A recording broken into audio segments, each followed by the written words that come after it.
Welcome to the second part of the series on why it is so difficult to leave a toxic relationship.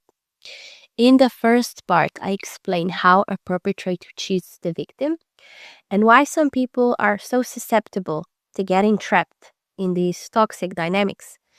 Today, I explain another dynamic that happens in very early phases of toxic relationships. In this series, the aggressor will be male and the victim female, although the reverse can also happen. So, when a relationship starts, the initial life space is evenly divided. So, half belongs to him and half to her.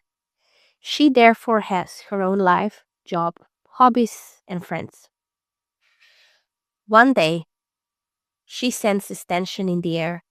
He's in a bad mood, distant, unkind, and it frightens her deeply because it unconsciously reminds her of painful, unresolved scenes from her childhood.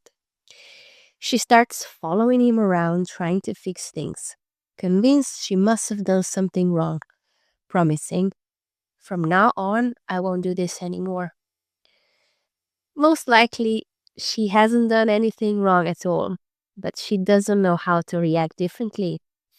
She's afraid of losing connection with him, and to her nervous system, that feels like emotional danger. This fear activates the amygdala, triggering the fight, flight, or freeze response, and then the hippocampus partially shuts down, making it difficult for her to think clearly or respond rationally.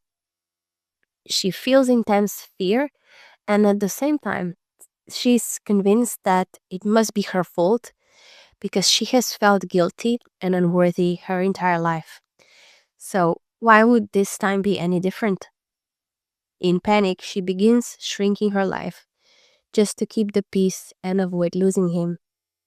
Slowly, she gives up everything, her family, friends, hobbies, until she becomes completely isolated. To her, it feels like she's doing all this out of love. She believes that the more you love someone, the more you submit and the more you sacrifice. But in reality, this is not love at all. Once she's completely isolated, she becomes even lonelier, emotionally starved, and dependent on him. She's also much easier to manipulate because she receives no feedback or reality checks from the outside world. The goal is achieved, the victim is trapped in a cage. He takes away her power and fills her with shame and guilt. Then one day they argue, and for some reason she doesn't stay silent this time. She resists. A severe punishment follows. Might be a slap, or it might be days of cold silence, which can be just as damaging.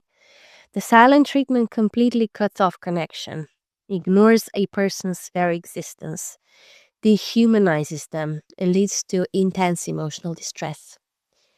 This shows that what's happening is a long and systematic process. He crosses one boundary after another, and because she doesn't react, he keeps getting a green light. What can she do now? Call a friend? No, she no longer has any. Call her family? No, they have told her countless times that this man is dangerous and that she should leave. In that moment of shock, she's so deep in denial that she does nothing. Broken and heartbroken, she cries. And because she doesn't react, he receives yet another green light to continue. Over time, she begins to believe his narrative, that she doesn't understand anything, that she's the problem, and that she can't trust herself. After this, a honeymoon phase may appear again. Suddenly, he is the perfect man. He sees her, listens to her. He's gentle, buys flowers. He presses all the right emotional buttons. She disappears into her defense mechanisms, denial, dissociation, and self-blame.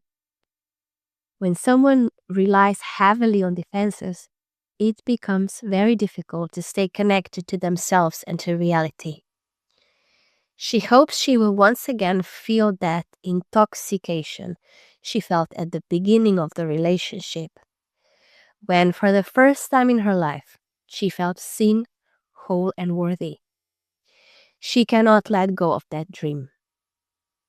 In truth, she is attached not to the man that she actually has, but to the fantasy version of him that exists in her mind. What about you? How do you end relationships? What do you expect from your relationships?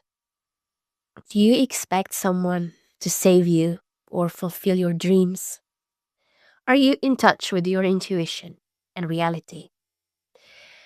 If you had a daughter that you love deeply, would you want her to end up in a relationship that you have now?